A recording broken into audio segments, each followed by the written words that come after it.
humanity. It's July 16th, 2018, and this is Mondays with Bev and Paul, believe it or not. And my name's Paul. And my name's Bev. And once again, we're trying to figure out this green screen machine. Well, it put us in front of the pyramids. Pyramids. That's right. There we are in front of the pyramids. Yeah. And we did that for a reason, and we'll tell you in a minute. But we want to make sure you know what the question is for today. How does BioTouch encourage self-awareness? Good question. Good question. And these shows are specifically designed to answer a question and to highlight a part of our manual or the book. Yes, and with those questions, maybe begin a conversation with you. Any comments or questions you have for us are always really appreciated. And also to update you and let you know what's going on around the world with our certified practitioners. Right. And practitioners. And that's why we have the pyramid. We have Shahrazad's sister is theoretically coming in today to Tucson, Arizona. Oh, today. Oh, wow. And she is from Giza and lives right at the base right there. That's her porch there. In fact, if I go to the side, that's her brother, and they're on the porch doing BioTouch. I can't even imagine being able to look at that every day. Every morning. And then you also are looking at, there's a picture, the Sphinx is right there too. They're right at that part of the. Oh, wow. Used to be their playground. So here, move over this way a little bit. There we go. Yeah. So that's, we hope to have a special live interview with her this week. Oh, that would be great. Awesome. Yes, I know. to share with you what's happening in Egypt with BioTouch. Yeah. But today we have a couple things to go over. And first of all, let's go to our center, and we'll do the rest of the show from there. Here we go. You ready? 1, 2, 3. Poof! Boy, my favorite magical part. See, and it changes the color. It's interesting. It's the background too. So, okay. So the first thing we have is we have something in our dream catcher this week. A woman came and dropped something off in the dream catcher. So tell us again about the dream catcher, what that is. Yes, isn't that gorgeous? It was actually a vision of a wonderful woman, Lorraine Mills, who on December 12th, 2012, with the aid of others, created this dream catcher. And I know it's 4 feet across.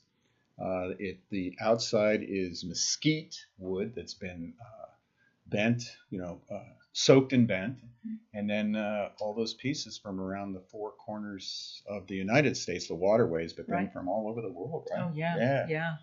Right. And so there was a time where every week we put somebody new into the center, and actually there's a bunch of people ready to get new people that haven't been even knew that we put people in the center. Oh, how lovely. Yeah. Good. So a lady came and she put into the center a vaquita.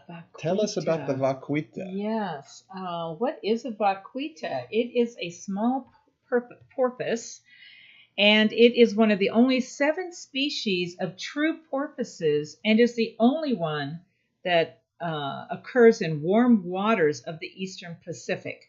Now, the vaquita is the rarest and most endangered species of marine mammal in the world, and it could go extinct in a few short years if we don't do something now. It's off the upper coast of the Gulf of Mexico. Right. Yeah. So she brought that there so we could put healing into the Vaquita movement. The website there, www.citosresearch.org, is the group that's organizing the funding to save the Vaquita. So I'd never heard of it. Have you? I have not, but look at how adorable. Yeah. So one of the rarest porpoises around. So if you feel like you can help, please go to that website. Or just think about helping, and that always seems to be a lot to do with healing work too. The good old self-awareness part of it. Oh, yeah. So the vaquita, I think it's vaquita. Sounds like vaquita. Yeah. So that was a fun, nice little thing to start our energy back. So if you'd like to be in the circle of the Dreamcatcher, send us a picture where you reside on the planet, and we will put you in the center for a week. We will. Yes. Yes. So then we have one other thing that's happened. We have one of our dear, let's see where it is here, practitioners, and as I always like to say, she'll kill me, Annie Banani. I know. I love her. She's an Annie to me. And she's in England for a month with her hubby and going to see the grandbabies and things like that. Yes. But she is dedicated to showing BioTouch around the world. There they are. They say it's at St. Anne's in England. And I don't know if that's really a place or if that's or that's Anne. Or that's her hotel. Well, that's not her. It's too hairy of an R. No, that's not her. I'm sure that's Michael, her husband. And so I guess that must be St. Anne's, and they're in England. And it'll be interesting to find out what England's like while we're going through what we are over here. But there it is, BioTouch Around the World. If you have got the book, please take a picture and send it to us, as we'll share with you at the end of the program. Mm-hmm. We're getting lots of pictures. I know. It's wonderful. Of where is BioTouch around the world. All right. So, anything else before we get to our question? I think that's it. That's it? Okay. Yes. So let's go to our question. Question of the day. How does BioTouch encourage self-awareness?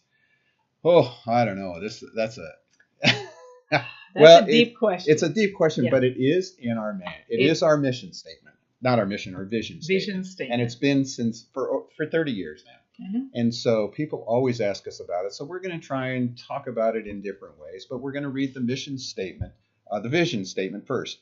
To encourage all people to take responsibility for their own health care, empower them to assist others, and create a community of people worldwide dedicated to service, self-awareness, and in recognizing the equality of all humanity, thus forming a chain which shall go on indefinitely. You know, every time I read this, I go, oh my God. I know.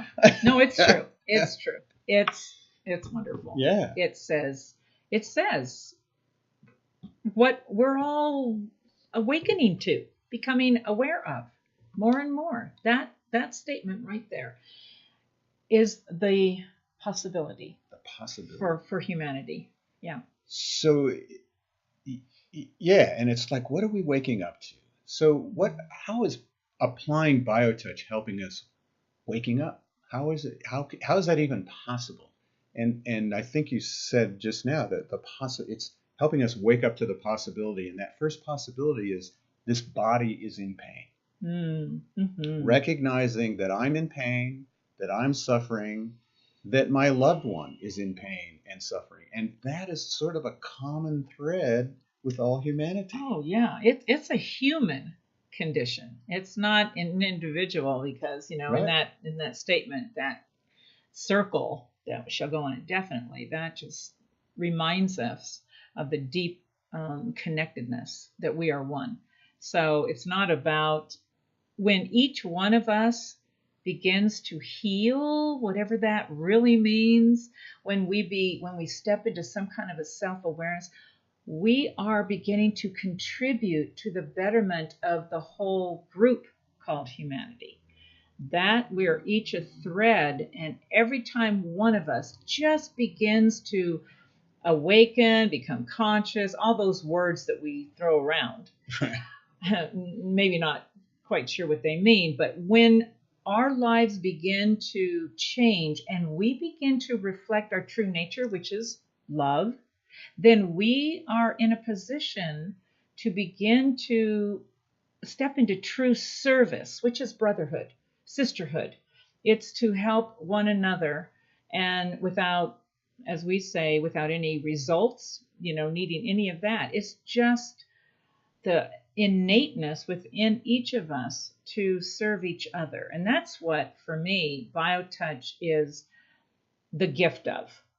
Because it's interesting, people go, well, how can touching on the body bring us into a self-awareness? Exactly. Yes. Well, we have said many times that every single memory, every trauma, everything that is in our deeper consciousness is held in the body itself.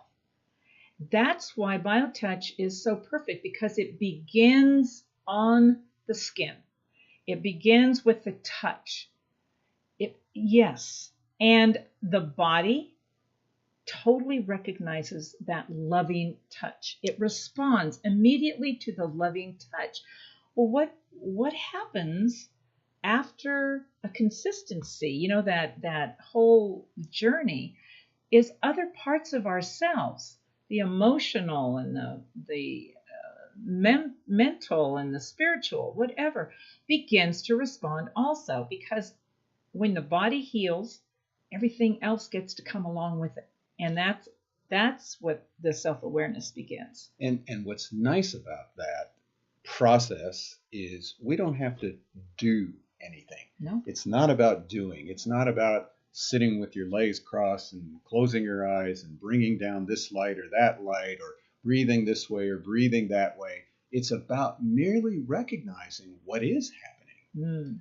That someone, that I am going to reach out and touch someone, and the person who's being touched is just receiving without having to change something. Recognizing, oh, okay, so I come in and I have a pain in my neck, right? So I do the BioTouch and I touch around the neck. I'm not trying to heal that neck. Right. I'm just trying to work around where the pain is. So it's a recognizing the suffering. It's a recognition of the pain and suffering that we have. Right. And what's interesting about that is when the recipient tells the practitioner, I have a pain here, we know, okay, just touch there. And we have no expectations, because I recognize that it's not my responsibility to fix or to heal anything, which is kind of an unusual statement to me nowadays. So in that self-awareness, what begins to happen for each of us is that we can start to acknowledge that we have always been the choice maker. And when we, in that self-awareness, begin to make maybe different choices and change something, then we have to start taking responsibility. And what happens with that? Fear. Fear, the underlying thing that separates us, not just from each other, but from our birthright to be healthy and loved. Yeah, we are happy, healthy, and loved. And just the action of doing BioTouch, and as you were saying too, taking this responsibility that on both ends, the responsibility that I want to be available to be observed. Once I've come to that inner healing, it's sort of like when I started BioTouch, and trying to get this out to the public. It had to be done. Mm-hmm. It had to be of service. And in that service, there's no result. It's like, I don't look for a result of how many people come in and how many members do you have and how many people have gotten benefit. And, it's just about every day just touching, just doing those points and letting the story unfold, and not trying to have some kind of a concept of what that should look like. Right. Because you probably would have shut the door. Yeah. If that had been your, your purpose, your goal, right. Was to have, was to have X amount of people. And interestingly enough, in that trust, in that living, in that service, it's amazing. At almost 30 years now, the bills have always been paid. There's always an amazing group of volunteers to help pass this on. I mean, none of us are getting paid for doing this. I mean, what an amazing experiment to be of service to humanity and run a nonprofit group for 30 years and never had to charge people for a session at all. It's incredible. It is incredible, but that's the possibility. Right. And I think that this foundation is proof, a physical proof, for what can happen individually for each of us in our lives. That once we really start on that self-awareness, and we can become of more service and contribute to humanity, I just think that our lives become magical too, just like this foundation. It's funny. It's reminded me of the self-awareness of he was a head of the Teamsters Union, truck drivers Teamsters unions, and he became an instructor. It was amazing how he went through all these steps. He first came to the class the first class, he said, well, I'm here because of my wife. Then he came to the certification class and said, I'm here because of my wife. And then he's the one that went on to be an instructor, and she didn't. Hey, can't blame that on her. And he got up in front of the class to do his first presentation, and he gets to the self-awareness spiel, and he goes, now I'm supposed to talk about self-awareness, but I'm just here to tell you I have no damn idea what they're talking about. I have no idea what self-awareness. That's his self-awareness. And it was like, goal. It's like that was his self-awareness, wasn't it? Perfect. We don't have a concept here of what that means. We're not trying to say to you, oh, you're going to be this or you'll be that and you'll come to this awareness, which is why we make no recommendation. We don't diagnose. We don't tell you how you should live your life, whether you should drink more water, eat brown rice, eat more meat. It's have not up to have us. an expectation for ourselves or for anybody else. And that's refreshing in the healing world. It's really, for me, when I say, oh, I'm just here to touch. I'm honored to touch. I really get to do that. And then that's it. Where does it hurt? Okay, that's where I'm going to touch. And knowing that all of that potential, all the possibilities is right there in front of me in that recipient. So we always like to teach points because it's really that self-awareness, which we just did a lot of conceptualizations about. It's really about touching another human being and then watching the story unfold. So we like to teach some points. This is our manual. This has all 17 sets of points in it, very easily described on how to do it. And so every week we like to teach a set of points. And we're going to start with showing the lung set.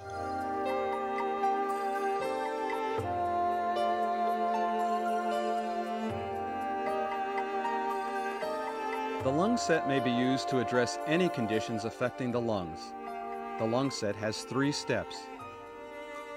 To begin step 1, hold at X, which is in the notch at the top of the breastbone.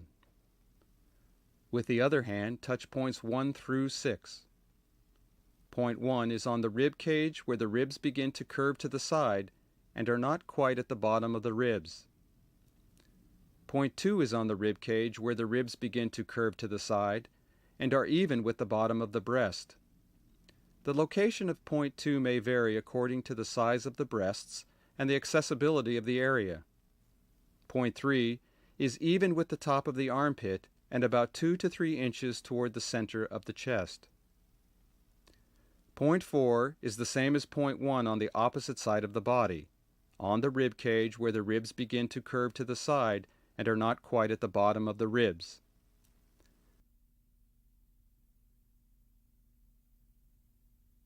Point 5 is the same as point 2 on the other side of the body, on the rib cage where the ribs begin to curve to the side and are even with the bottom of the breast. And point 6 is the same as point 3 on the other side, even with the top of the armpit and about 2 to 3 inches in toward the center of the chest. As with any set, the recipient may choose to either sit up or lie down. Step 2 is performed with the hands in the butterfly position. Without touching the hands together, bring the thumbs close together at the breastbone and with the entire surface of each hand wrap around and encase the ribs covering points 1 and 4,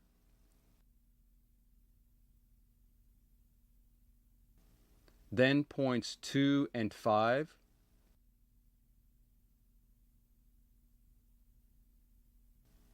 and finally place the fingertips underneath the armpits and again wrap the hands around the rib cage covering points 3 and 6. For step 3, use the first 2 fingers of each hand and touch in matching fire at points 1 and 4, then 2 and 5,